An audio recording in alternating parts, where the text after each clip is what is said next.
우리 옆 사람과 좀 인사 좀 하십시다. 말씀 잘 듣고 순종하겠습니다.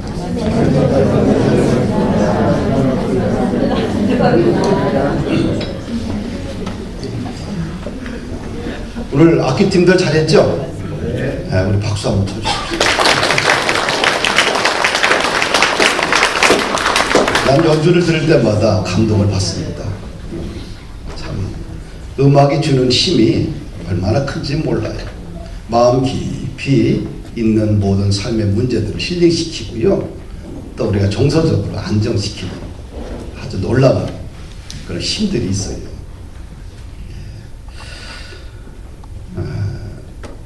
주후 300년경에 그 옵시클이라는 작은 도시가 있어요. 지금으로 이야기하면 이제 터키, 이집트 땅이고요. 당시에는 이제 로마 제국의 통치를 받았던 땅이죠. 거기에 한 남자가 신에게 글씨를 써가지고 기도문을 드렸어요. 그 기도문이 뭐냐면, 내가 보조금을 받게 될까요? 내가 선한 일을 하게 될까요? 내가 돈을 받게 될까요? 내 재산들이 경매장에 팔리게 될까요? 내가 팔리게 될까요? 내가 거린이 될까요? 내가 도망가야만 하는 일이 일어날까요? 나의 도망가야만 하는 일, 나의 도망이 끝이 있을까요? 내가 시의원이 될까요? 내가 내 아내와 이혼하게 될까요? 내가 독사를 당할까요? 어때요? 뭔가 이게 불안하잖아요. 300년 전이에요. 지금으로 얘기하면 1700년 전에 한 남자가 너무 불안해서 신에게 자신의 미래에 대해서 걱정하면서 쓴 기도문입니다. 근데 이 사건이 터졌어요? 안 터졌어요? 안 터진 사건이에요. 막연하게 앞으로 이런 일들이 일어나지 않을까, 미래에 대한 염려와 불안 때문에 그가 신에게 자신의 마음 상태를 쓴 거지요. 요즘 현대인들도 이 불안이 참 많잖아요. 건강 염려증도 많고요. 취업이 될까 안 될까, 내 자녀들이 인생이 성공할까 성공하지 않을까, 내 미래가 코마 상태로 갈까 가지 않을까, 별 걱정거리가 참 많아요. 여러분들은 걱정이 없죠?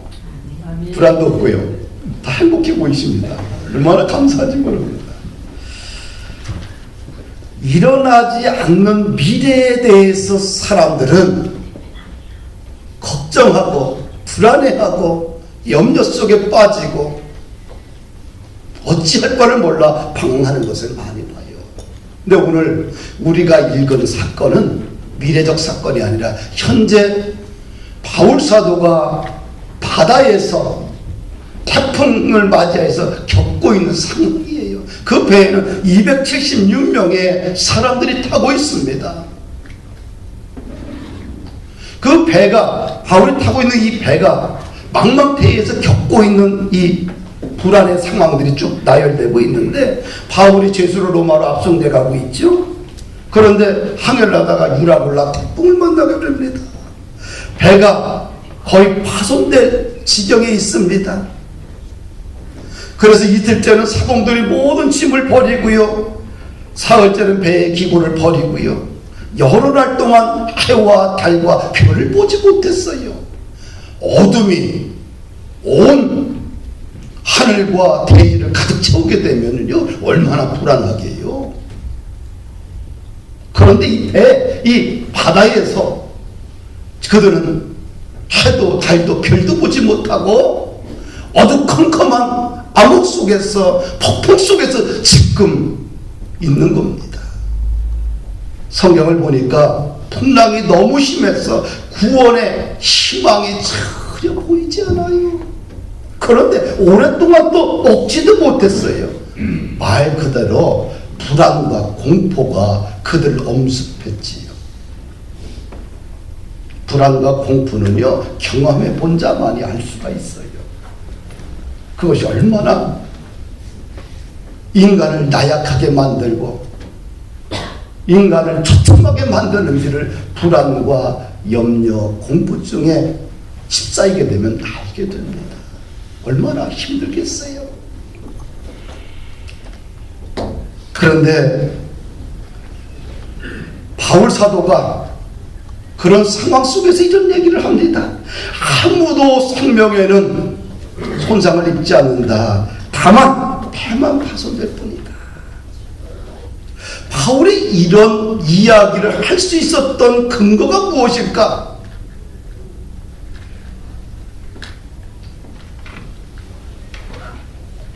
첫째로 보게 되면 바울이 기도를 통해서 하나님의 응답을 받았어요.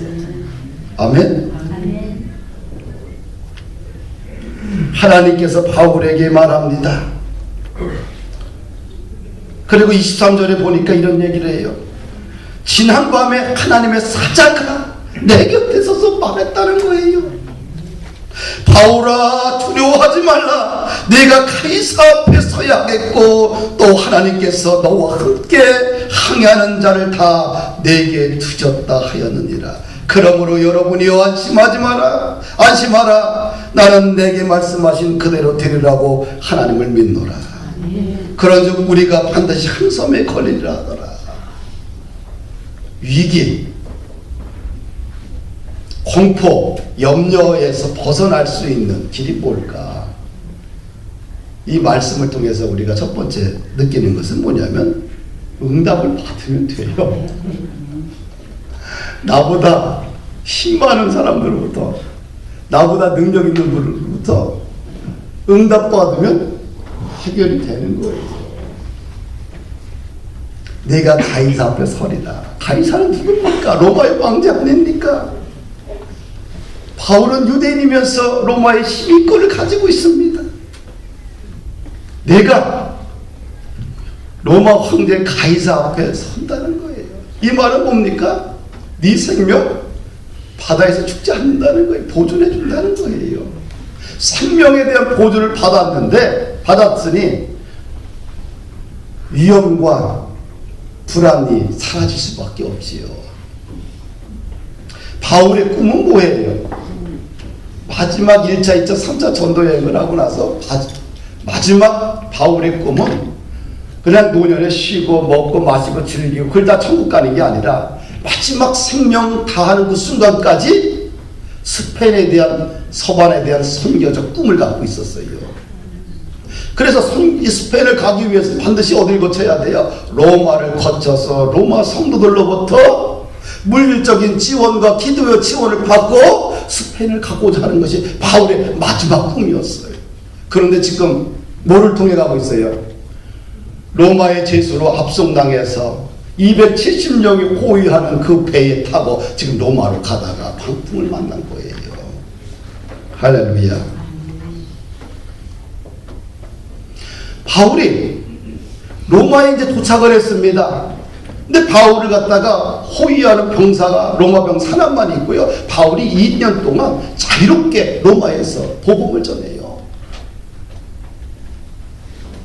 도착하자마자 바울이 유대인들 중에 유명한 사람들 다 초청합니다. 그러면서 그들에게 이야기를 해요.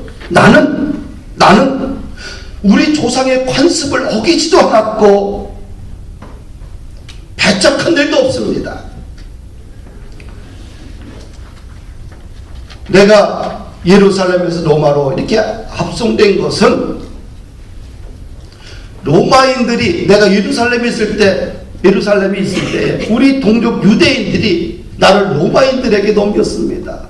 그래서 로마인들이 나를 신문했지만 죄를 발견하지 못했고 나를 석방하고자 했는데 유대인들이 반대를 해서 내가 가이사에게 상소를 해서 지금 로마에 오게 된 것입니다 라고 설명을 해요. 그리고 나서 그가 담대하게 복음을 전합니다. 할렐루야. 사도행전은 27장 31절로 마감이 돼요. 근데 이 마감되는 이 마지막 구절이 참 재미있습니다. 28장 마지막 절로 마감이 되는데, 아니 28장 마지막 10절을 보십시다. 28장 마지막 절 31절. 하나님의 나라를 전파하며 주 예수 그리스도에 관한 모든 것을 분명히 거침없이 가르치더라. 행복한 인생 아니겠어요? 그렇죠? 행복한 인생. 이게 진짜 행복한 인생이다. 요즘 욜로라는 단어가 우리 사회에 아주 익숙한 단어로 찾아왔는데, 욜로라는 것은 You only live once라고 한 번뿐인 인생 즐기고 살자는 얘기예요. 그래서 앞에 있는 대문자를 떼가지고 욜로 이렇게 이야기를 해요. 그래서 욜로 문화가 우리 사회를 덮고 있습니다. 뭐 라틴어 용어 중에 까르페 디엠이라고 오늘을 즐겨라, 이 같은 격언들입니다. 한마디로 얘기해서 이 욜로 문화는 뭐냐? 하나밖에 없는 인생 즐기고 살자. 뭐 별게 있냐? 맞는 것 같아요? 안 맞는 것 같아요? 맞는 것 같지요?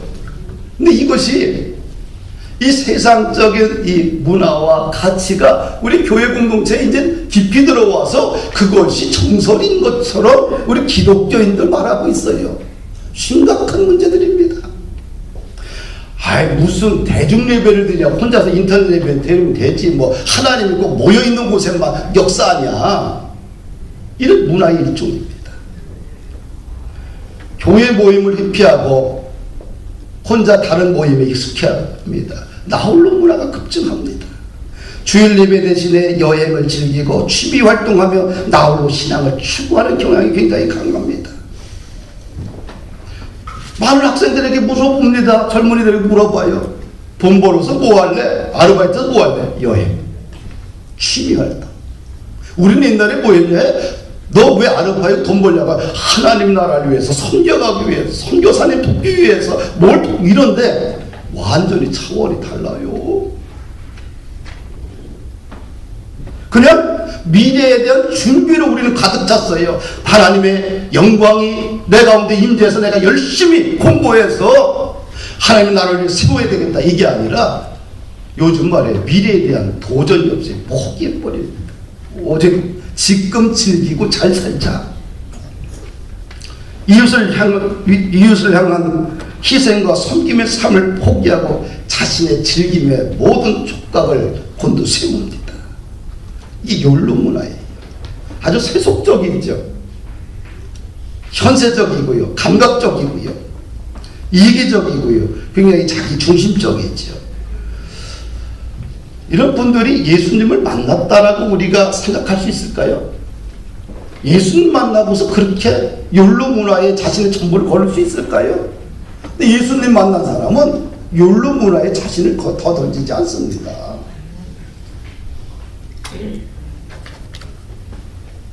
욜로 문화에 익숙한 사람들은요, 미래를 위해서 투자하지 않고요, 남을 위해 헌신하고 희생하지 않아요. 근데 현재 행복만 즐기기 위해서 자신이 가지고 있는 모든 물질을 다 소비합니다. 이런 라이프 스타일을 가져요. 우리가 기독교 문화에 우리가 익숙한 사람은 주님의 차림을 기다리며 이 땅에서 그리스도의 삶의 가치를 뿌리내리고 삽니다. 한 번뿐인 인생 낭비하게 살진 않아요. 세상 문화가 너무 강하게 나를 지배하지 않도록, 뿌리내리지 않도록 자기 자신을 신앙적으로 잘 관리해야 돼요. 아멘. 할렐루야. 아멘.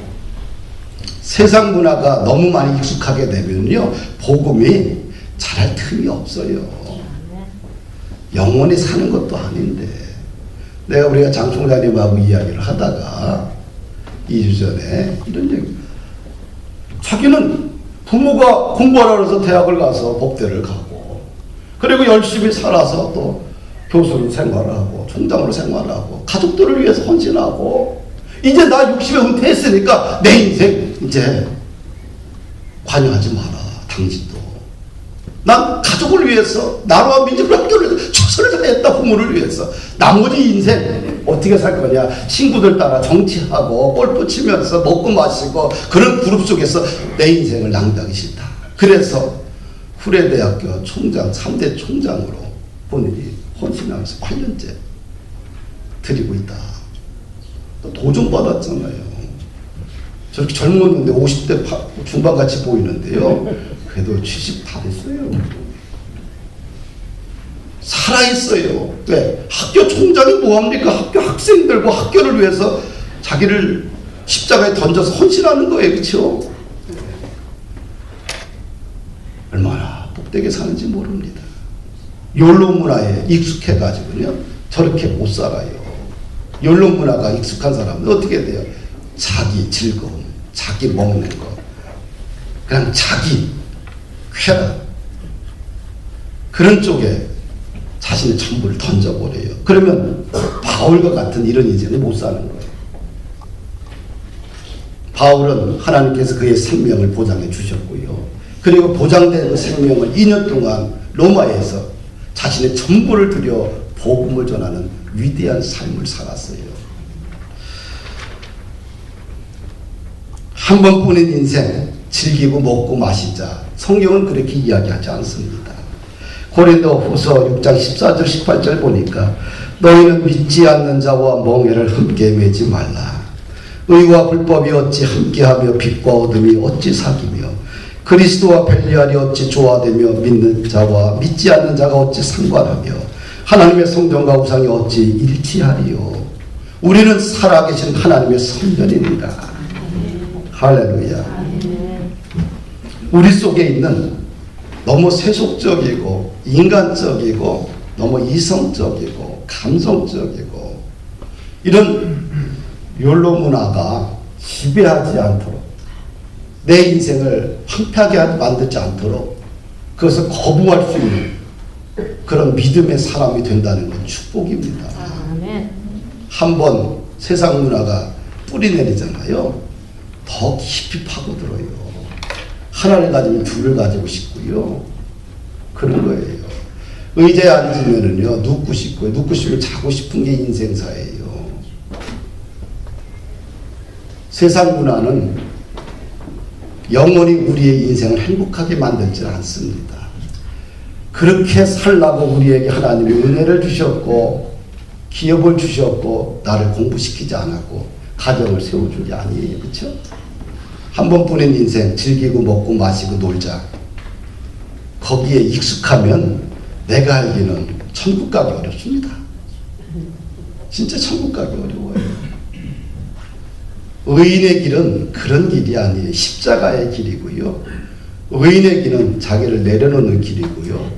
의인의 길은 헌신의 길이고 희생의 길이고 자신을 버리는 길이잖아요. 하다못해 가정도 그래야 세워지잖아요. 하물며 하나님의 나라가 세상 문화로 세워지는 게 아니지요. 우리가 유라굴라 같은 광풍을 만났을 때 또 사도 바울은 두 번째 어떻게 이 위기를 극복했느냐 보니까 나는 하나님의 말씀을 믿는다라고 고백을 해요. 사람들에게 말합니다. 여러분이 안심하십시오. 나는 내게 말씀하시는 그대로 되리라고 하나님을 믿노라. 그런지 우리가 반드시 한 섬에 걸리리라. 아멘. 불안을 극복하는 길이 뭘까? 하나님의 말씀을 믿어야지만 가능합니다. 그래야지만 탐심을 극복할 수 있고요. 공포를 극복할 수 있고요. 음란과 부정과 사욕과 악한 정욕을 극복할 수가 있습니다. 하나님의 말씀을 믿을 때, 확고하게 믿을 때 우리는 우리 속에 있는 위기와 불안을 극복하고 우리 속에 하나님의 평안이 찾아오고 샬롬의 역사가 일어나게 됩니다. 그러면 우리가 믿는 성자는 누구인가? 성자 하나님은. 우리가 말씀의 중심은 누구예요? 예수님이죠. 성자 하나님이에요. 그럼 도대체 우리가 말씀을 믿는다는 말은 나는 성자 하나님을 믿습니다라는 고백 아니겠어요? 그럼 성자 하나님은 누구인가? 하나님의 형상이요 그리스도의 머리입니다. 할렐루야. 교회의 머리입니다. 할렐루야. 우리가 골로새서라는 게 성경에 나오죠. 바울이 쓴 서신인데 거기에 보면 성자 하나님이 누군지에 대해서 아주 자세하게 설명을 하고 있어요.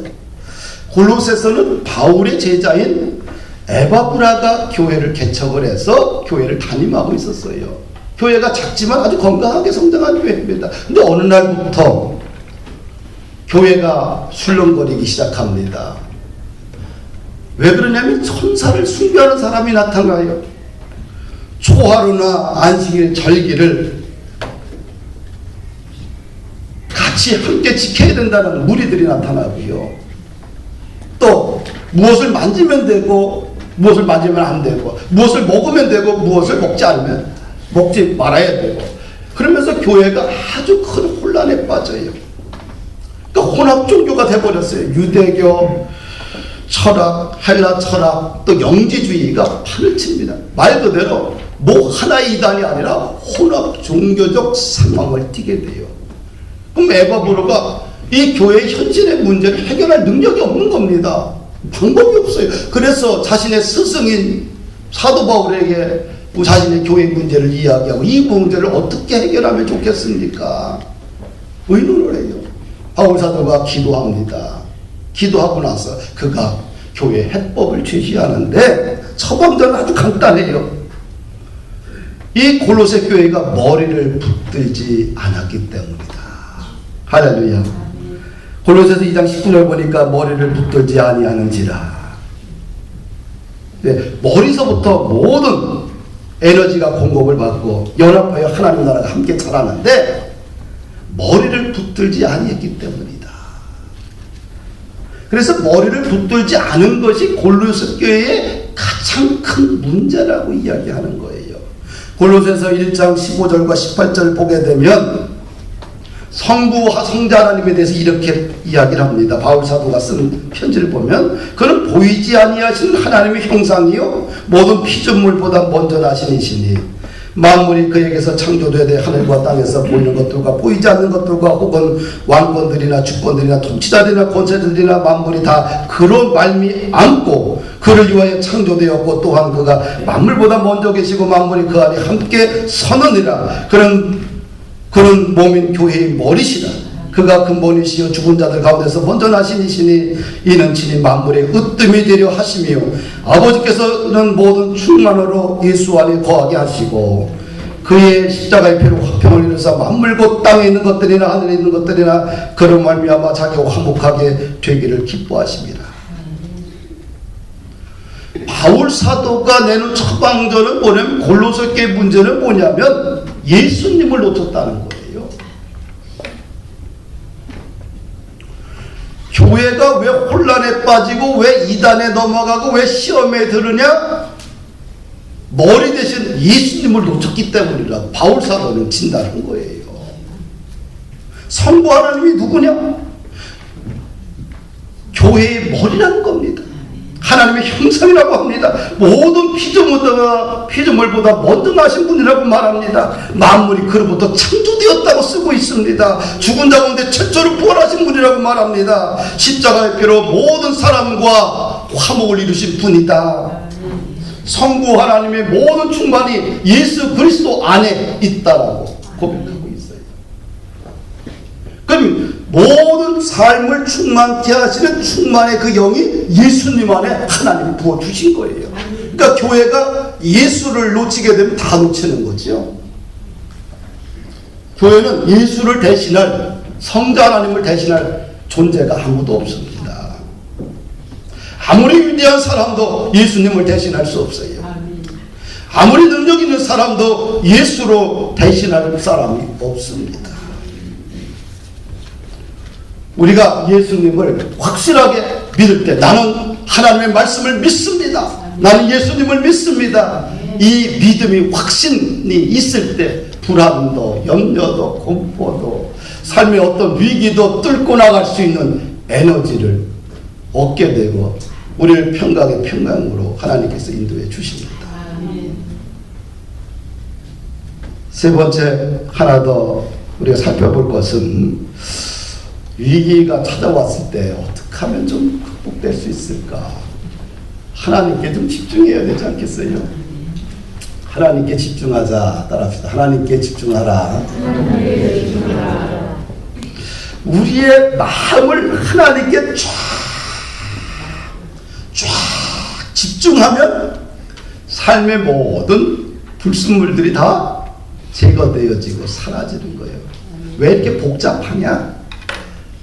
내가 알기는요, 하나님께 집중하지 않기 때문에 그래요. 사람들이 위기를 경험하고 불안하고 염려하고 여러 가지 공포가 있을 때 천차만별, 어떤 사람은 그럴 때 오직 하나님을 바라보면서 더 평온해지고 이 위기를 통해서 하나님이 나에게 어떤 은혜를 주실 것인가 온전하게 기다리고 금식하며 말씀 가운데 기뻐하고 찬양하며 살아가는데, 어떤 사람은 조금 위기 앞에서 완전히 흔들흔들해서 어둠 속에 갇혀버려요. 그 차이가 뭘까요? 여호와 앞에 집중하느냐 안 하느냐, 마음을 드리느냐 안 드리느냐 차이가 그렇게 큰 차이로 우리에게 다가온다는 것이지요. 느헤미야가 성벽 공사를 합니다. 그런데 이제 공사를 한참 진행 중에 내분이 일어나 버려요. 반대 세력들이 집요하게 공격을 합니다. 그래서 성벽 공사가 최근 앞으로 가지 못해요. 이제 성벽 공사를 위해서 일했던 백성들이 낙담에 빠집니다. 좌절합니다. 일을 해도 끝이 없는 거예요. 그러니까 정신적인 어떤 고갈이 돼버리죠. 그리고 백성들의 피로감이 누적이 됩니다. 육체적인 에너지도 고갈이 돼버려요.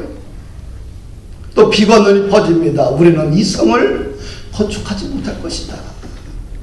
분위기가 이렇게 망가져 버렸어요. 분위기가 망가지면 우리 잘나서도 안 되는 거예요. 교회든 가정이든 일터든 분위기가 망가지면 끝장납니다. 사실은. 그래서 리더들은 교회 분위기를 망가뜨리면 안 돼요. 교회 분위기가 되는 쪽으로 가야 돼요. 한국이 분위기가 망가졌어. 정치 지형이. 그러다 보니까 모든 국민들이 시리에 빠져 있습니다. 비관론에 빠져 있어요. 분위기가 망가지면 어떤 나라도, 어떤 기업도, 어떤 가정도, 어떤 인생도 사실은 뚫고 나갈 힘이 없어요. 분위기가 좋아야 돼요. 그리고 불안정한 상황이 계속됩니다. 반대 세력들이 집요하게 공격을 하고요, 위협을 가해합니다. 그래서 성전 공사를 하다가 포기해버려요. 중단돼 버립니다. 그럴 때 느헤미야 지도자가 기도하면서 결단을 내려요. 그때 한 말이 뭐냐면 이 말이에요. 느헤미야 4장 14절 보니까 너희는 그들을 두려워하지 말고 지극히 크시고 두려우신 주를 기억하고 너희 형제와 자녀와 아내와 집을 위하여 싸우라. 다른 말로 뭡니까? 마음을 누구에게 고정시켜라? 하나님께 고정시켜라. 두려워해야 될 대상은 사람이 아니라 만군의 주 여호와 하나님입니다. 할렐루야. 우리의 영혼을 지옥에 던질 하나님을 두려워해야 돼요. 그래서 백성들의 생각을 확 돌려놓습니다. 그리고 이제는 너와 자녀들을 위해서 희망을 가지고 싸우라는 거예요. 한 손에는 총을 들고 칼을 들고 한 손에는 삽을 들고 가서 일하면서 방어하라고 그래요. 백성들이 힘을 얻고서 다시 도전해서 52일 만에 성을 완공하잖아요. 위기 없는 가정 어디 있어요? 위기가 없는 교회가 어디 있어요? 위기가 없는 어떤 일터가 어디 있겠어요? 다 위기이고 불안이고 공포고 염려들이 많지요. 극복하는 일은 복잡하지 않아요. 마음을 여호와께 집중하면 돼요. 고정시키면 되는 거예요. 이 쉬운 일을 버리니까 가정도 붕괴되고 마음도 붕괴되고 다 붕괴돼 버리는 거예요. 복잡하면 일을 못해요. 큰일 하는 사람들은 마음이 복잡하면 일을 못하는 거예요. 왜? 그럼 배가 산으로 올라가 버려요. 목표가 주어지면 여호와 하나님을 믿고 달려가는 거예요. 한 가지만 더 말하고 끝내도록 하겠습니다. 위기를 극복할 수 있는 네 번째 비결이 있다고 한다면 좀 축복의 언어를 좀 사용하면 좋지 않겠나. 할렐루야. 하나님이 인간에게 주신 가장 최고의 축복의 언어가, 축복이 뭐냐면 언어예요. 언어. 하나님이 인간을 창조하고 주신 가장 큰 축복은 뭐냐면 언어입니다. 사람이 말을 통해서 자신의 감정을 전달하고 좋은 이야기를 할 수 있다는 것은 얼마나 큰 축복인지 모릅니다. 그리고 에덴 동산에서 쫓겨나고 나서 죄를 짓고 타락한 인간에게 찾아온 최고의 저주는 뭐예요? 언어의 타락이에요. 그렇죠? 뼈 중에 뼈라고 이야기했던 축복의 언어가 어떻게 돼요? 그 다음에 상대편을 저주합니다. 상대편을 갖다 욕합니다. 그러니까 축복과 저주가 어디에 있어요? 언어에 있는 거예요. 우리가 복음을 통해서 예수님을 인격적으로 받아들이고 성령이 내 안에 내주하게 되면 먼저 뭐가 바뀌어요? 언어가 바뀌어. 말이요. 언어가 안 바뀌었다, 그 사람은 거듭난 사람도 아니에요. 다시 생각해 봐야 돼요. 우리가 성령 충만하고 거듭난 사람의 첫 번째 조건이 뭐냐면 언어가 바뀌어버려요. 타락한 사람들은 언어가 저주의 언어로 바뀌어요. 위기를 극복한 사람은 타락한 언어, 저주의 언어가 위기를 바꾸는 게 아니라 축복의 언어가 분위기를 바꾸고 사람을 이렇게 세운다. 리더는 어떻게 돼요? 축복의 언어를 써야 돼요. 야고보서 3장 8절에 12절을 보게 되면, 3장 1절에서 12절까지 보게 되면 이 언어라는 것은 온몸을 굴레 씌울 능력이 있다는 거예요. 왜? 언어에 능력이 있다. 모든 육체를 지배를 하게 돼요. 그래서 언어가 죽으면 육체가 죽어버려요. 성공하기를 원한다? 언어부터 고쳐야 돼요. 언어가 죽은 사람은 절대 좋은 성도 안 돼요. 언어가 죽은 사람이 비전 있는 선교 사역 감당하겠어요? 하나님의 나라를 헌신할 수 있겠어요? 절대로 불가능합니다. 뭘부터? 언어를 확보해야 돼요. 언어에는 영향력을 가져요. 작은 불이 온 산을 태우는 것처럼 언어는 사람을 다 태워버릴 수도 있고요. 할렐루야. 그래서 우리의 이 혀에는, 언어에는 양면성이 있어요. 그래서 한 입으로 찬송을 하면서 왜 또 한 입으로 하나님의 자녀들을 저주하느냐? 옳지 않다. 삶에서 단물과 쓴물이 동시에 나오는 법이 없다. 단물이 단물이고 쓴물이 쓴물인 거예요. 무화과 나무에서 포도 열매가 나올 수 있겠느냐? 포도나무에서 무화과 열매가 나올 수 있겠느냐? 이건 불가능한 얘기라는 거죠. 짠물과 단물을 같이 쏟아내면 안 된다는 거예요. 그러면 이런 사람들은 어떻게 해요? 거듭나지 않은 사람들이에요. 뭐 거듭난 게 복잡합니까? 안 복잡해요. 자신의 언어를 관찰해보면 거듭나는지 안 거듭나는지 다 알아요. 성령에 충만한 사람이 저주의 언어를 씁니까?